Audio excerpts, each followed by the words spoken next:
এই বাংলাদেশ এখন কেমন আছে? কেমন চলছে? আপনি আমি কি সবাই খুব সুখে আছি? কিংবা আগামীতে যে আমাদের দিনগুলো যদি আল্লাহ রাব্বুল আলামিন আমাদেরকে বাঁচিয়ে রাখেন, সেই দিনগুলো সুখে আমরা কাটাবো, শান্তিতে কাটাবো। এমন কোনো লক্ষণ কি আপনি দেখতে পাচ্ছেন? এবং সেই লক্ষণগুলো যদি আপনি দেখতে না পারেন, তাহলে আপনার মধ্যে যে নিরাপত্তাহীনতা, যে হতাশা এবং যে বিষাদগ্রস্ততা লক্ষণগুলো স্পষ্ট হয়ে যাবে। এর ফলে কি হবে? আপনার চিন্তার ক্ষমতা কমে যাবে, আপনার খাবার থেকে রুচিবোধ উঠে যাবে, কাজ করার যে উদ্যম সেটা বন্ধ হয়ে যাবে, পারিবারিক সম্পর্ক বিনষ্ট হবে, সামাজিক সম্পর্ক বিনষ্ট হবে এবং ধীরে ধীরে আপনি নিস্তেজ হয়ে, দরিদ্র হয়ে, ভিক্ষুক হয়ে, রোগগ্রস্ত হয়ে কবরে যাবেন। এবং আপনার সঙ্গে সঙ্গে আপনার পরিবার, বন্ধুবান্ধব, সমাজ সংসার সকলের মধ্যে আপনার এই রোগ ভাইরাস আকারে দেখা দেবে এবং ধীরে ধীরে এটি সমাজ থেকে রাষ্ট্রে যখন ছড়িয়ে পড়বে, পুরো রাষ্ট্র একটা ব্যর্থ রাষ্ট্রে পরিণত হবে এবং সেই রাষ্ট্রে গৃহযুদ্ধ, যেটাকে সিভিল ওয়ার বলা হয়, হানাহানি, মারামারি, কাটাকাটি এগুলো বেড়ে যাবে। তো এখন আমরা যদি আমাদের সেই বাস্তব অবস্থা বুঝতে পারি এবং যার যার অবস্থানে সেটি প্রতিহত করার জন্য অথবা সেই অবস্থা থেকে বাঁচার জন্য নিজের ঐক্যবদ্ধ থাকি এবং আমাদের যে জবান এটাকে বুলান্দ রাখি, আমাদের যে সত্যের পক্ষে অবস্থান সেটি দৃঢ় করি, মিথ্যাকে ঘৃণা করি, তাহলেই কেবলমাত্র এই ধরনের বিপদ বিপত্তি থেকে আমরা বাঁচতে পারি। তো এখন আপনি যখন একটা ব্যাধিতে ভুগবেন, একটা রোগের মধ্যে পড়বেন, সামাজিক একটা রোগের মধ্যে পড়বেন, সেই রোগ থেকে বাঁচার জন্য আপনার মেডিসিন লাগবে, কিন্তু তার আগে আপনাকে জানতে হবে যে রোগটা কি। তো এই মুহূর্তে বাংলাদেশের যে জাতীয় রোগ, সেই জাতীয় রোগ হলো যে এখন মামলা মোকদ্দমা নিয়ে বাণিজ্য চলছে। যে কোনো লোক এখন, আগে যেভাবে আওয়ামী লীগ লোকদেরকে ফাঁসানো হতো, এখন সেটা এক্সটেন্ডেড হয়ে গেছে। এটি এখন সাধারণ মানুষকে হেনস্থা করার জন্য, এমনকি বিএনপির লোকদেরকে হেনস্থা করার জন্য বিএনপির অন্য পক্ষ, জামাতের লোককে হেনস্থা করার জন্য বিএনপির এক পক্ষ, আবার বিএনপির লোককে হেনস্থা করার জন্য জামাতের এক পক্ষ যে হাতিয়ার ব্যবহার করছে সারা বাংলাদেশের টেকনাফ তেতুলিয়াতে, সেটার এক নম্বর হাতিয়ার হলো এই মামলা বাণিজ্য।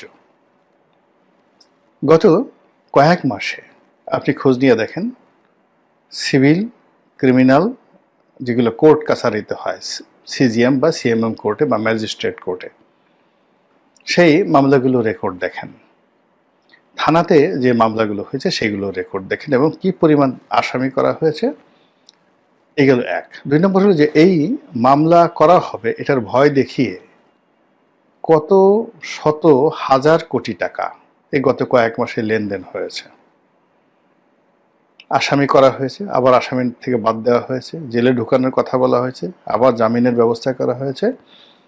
এই গত কয়েক মাসে কি পরিমাণ হয়েছে এবং এই আতঙ্কে সারা বাংলাদেশের কত লক্ষ লোক, এটা লাখ বলে ভুল হবে, কত কোটি মানুষ এই মুহূর্তে কাজকর্ম বাদ দিয়ে রীতিমতো পালিয়ে বেড়াচ্ছে। আমি ৩ মাস আগে যাদেরকে দেখেছি, যে যারা মনে করেছিল যে আমাদের পালাতে হবে না, আওয়ামী লীগের লোকজন, কিন্তু অবস্থার প্রেক্ষিতে তারা কিন্তু মানে পালানোর জন্য অনেকে চেষ্টা করছেন এবং অনেকে পালিয়ে গেছেন, এমনকি মহিলারা।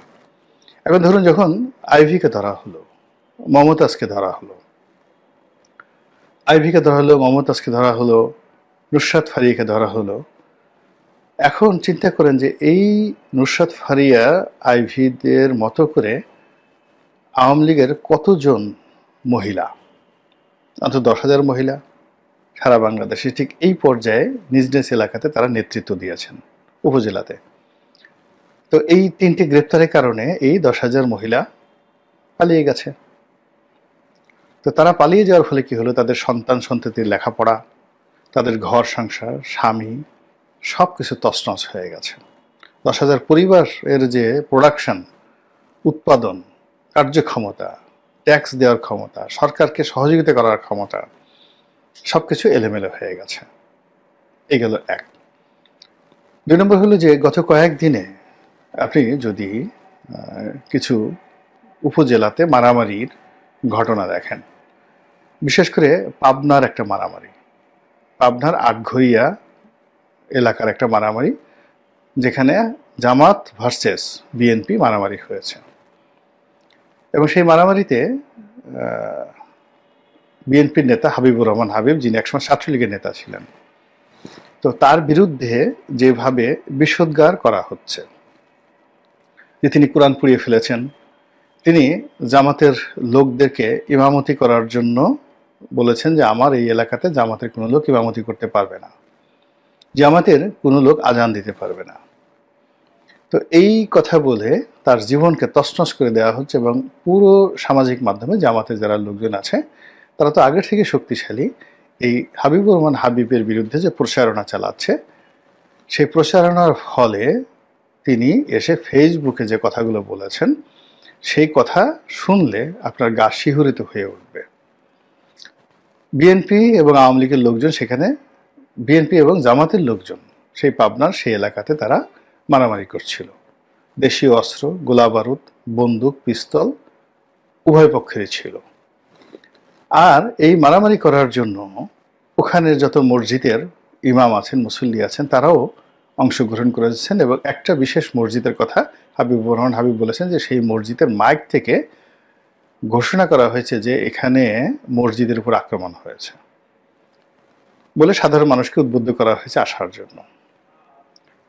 তারপর যখন সেই মারামারিতে জামাতের লোক পরাজিত হয়েছে, বিএনপির লোক বিজয় হয়েছে, সেই লোক যে মসজিদে ঘোষণা দিয়েছিল, ইমাম বা মুয়াজ্জিন, সে মসজিদে তালা দিয়ে পালিয়ে চলে গেছে।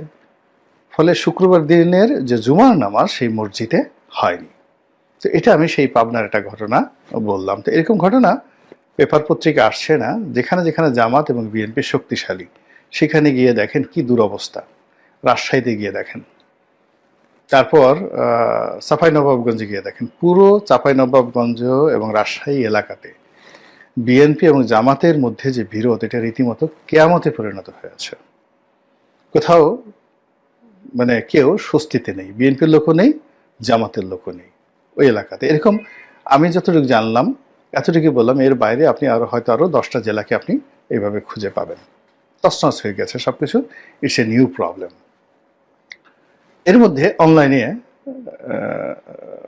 সরাসরি যেমন ফজলুর রহমান, এখন ফজলুর রহমান কিংবদন্তির মুক্তিযোদ্ধা, তারপর এই সময়টাতে স্বাধীনতার পক্ষ শক্তির, মুক্তিযুদ্ধের পক্ষের শক্তির কথা তিনি বলছেন। তার অনেক কথা মুক্তিযুদ্ধের পক্ষে চলে গেছে এবং অটোমেটিক্যালি বঙ্গবন্ধু, শেখ হাসিনা, আওয়ামী লীগ, তার লোকজন তারা খুব খুশি। এখন তার যে সাইনবোর্ড রয়েছে বিএনপি, তিনি বিএনপির বড় নেতা। তো এখন বিএনপির সঙ্গে তার সম্পর্ক খারাপ করার জন্য তাকে নানা রকম ট্যাগ দেওয়া হচ্ছে। কেউ বলছে তিনি ফজু পাগলা, কেউ বলছে তিনি আগামীতে আওয়ামী লীগের নেতা হবেন, বিএনপি ছেড়ে দেবেন, বিএনপির লোকজনকে প্রভোগ করা হচ্ছে তাকে বিরুদ্ধে ব্যবস্থা নেওয়া হোক, ইত্যাদি আরো অনেক কিছু। এরপরে দেখলাম যে তারেক রহমান সাহেবকে নিয়েও নানা রকম ট্রল হচ্ছে।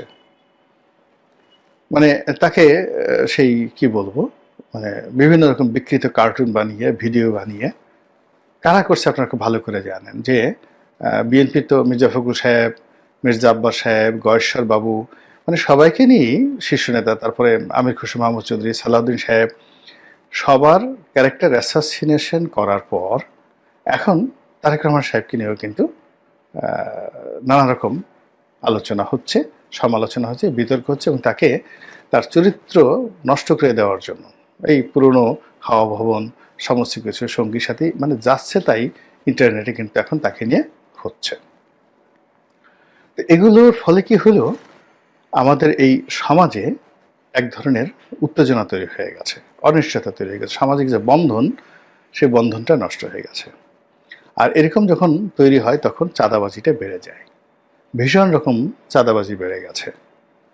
এবং সেই চাঁদাবাজি কারা করছে, কি করছে, দলীয় পরিচয়, এগুলো ডাজ নট ম্যাটার। মূল ব্যাপারটা হলো চাঁদাবাজি বেড়ে গেছে এবং এটা জ্যামিতিক হারে বাড়ছে। সবচেয়ে বড় ব্যাপার হলো যে পুরো দেশে কোনো একটি মানুষ এখন নিজেকে নিরাপদ মনে করছে না। মানে যারা চাঁদাবাজি করছে তারাও নিরাপদ মনে করছে না, যারা অত্যাচারিত হচ্ছে তারাও নিরাপদ বোধ করছে না। ধরুন একটা সময় যখন স্টেবল অবস্থা থাকে, আপনার কাছে টাকা আছে, ব্যবসা বাণিজ্য আছে, তো প্রতিপক্ষ এসে চাঁদা দাবি করলো, আপনি দিলেন, দেওয়ার পর আপনি নিশ্চিত থাকবেন যে না ঠিক আছে, এখন আর ঝামেলা হবে না। কিন্তু এখন এমন একটা অবস্থা হয়ে গেছে, প্রায় সব ক্ষেত্রেই দুটো, তিনটে, চারটে গ্রুপ হয়ে গেছে। আপনি এক গ্রুপকে চাঁদা দিলেন, অন্য গ্রুপ চলে আসলো। আবার ওই যে চাঁদাবাজদের যে গ্রুপগুলো আছে তারা বিভিন্ন এলাকাতে মারামারি করছে, কাটাকাটি করছে, এবং এর মধ্যে অনেকগুলো সারা বাংলাদেশে খুন খারাপি হচ্ছে। প্রশাসন তালি বাজাচ্ছে, কেউ এগিয়ে আসছে না, দূর থেকে হাসাহাসি করছে, আর সাধারণ মানুষ বলছে আগেই ভালো ছিলাম। এর মধ্যে আবার এই যে দেশ নিয়ে, করিডোর নিয়ে, বন্দর নিয়ে যে সকল কথাবার্তা হচ্ছে, সব মিলিয়ে যে একটা জগা খিচুড়ি তৈরি হয়েছে, এই জগা খিচুড়ির ফলে ব্যবসা বাণিজ্যে ধস নেমেছে, আয় রোজগারে ধস নেমেছে, মানুষের শরীর স্বাস্থ্য নষ্ট হয়ে যাচ্ছে।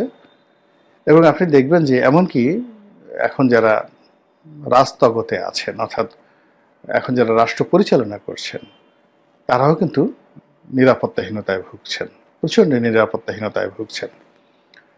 প্রেস সচিব জনাব শফিক সম্পর্কে যে কথাগুলো শোনা যাচ্ছে, যে তার স্ত্রী তাকে সতর্ক করেছেন, তার বন্ধুরা তার সঙ্গে যারা ফেসবুকে অ্যাড ছিলেন অনেকে তাকে ব্লক করে দিয়েছেন, অনেকে তাকে ছেড়ে গেছেন, এই ধরনের কথাবার্তা শোনা যাচ্ছে। এবং তিনি নাকি ফেসবুকে স্ট্যাটাস এরকম দিয়েছেন, আমি জানি না সত্য বা মিথ্যা, কিন্তু ইন্টারনেটে এই ধরনের কথাগুলো কিন্তু ঘুরে বেড়াচ্ছে। এবং আমি ভদ্রলোকের চেহারা দেখলাম, তার চেহারাও অনেকটা মলিন হয়ে গেছে, তাকে খুব রাগী, বিক্ষুব্ধ এবং ভারসাম্য স্বাভাবিক যেভাবে তার থাকা উচিত সেভাবে তার নেই। তিনি অনেকগুলো কথা বলছেন, যে কথা তার মুখ দিয়ে আসলে অতীতে কখনো এইভাবে আসেনি।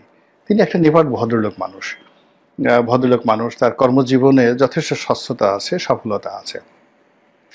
কিন্তু একটা বিরূপ পরিস্থিতিতে তিনি বসে সরকারকে রিপ্রেজেন্ট করতে গিয়ে তার উপর হয়তো এরকম মানসিক চাপ পড়ছে, যে চাপের কারণে তিনি এখন যাচ্ছে তাই বলে যাচ্ছেন। যেমন তিনি কয়েকদিন আগে যমুনা টেলিভিশনের একটা অনুষ্ঠানে তিনি বলে ফেললেন, যে যেটা ভাইরাল হয়ে গেছে রীতিমতো, যে এই সরকারের সবকিছু করার মতো ম্যান্ডেট আছে, সবকিছু করার মতো ম্যান্ডেট আছে। তো এই যে আনলিমিটেড ম্যান্ডেট, এই কথাগুলো অন্য সময় হলে তিনি কিন্তু বলতেন না।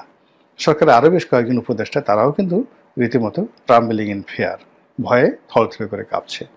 তো এই যদি হয় সকলের অবস্থা, তাহলে আমরা আসলে কোথায় যাব, কি করব এবং কি পরিণত হবে, এটা নিয়ে খুব গভীরভাবে চিন্তা ভাবনা করার সময় চলে এসেছে।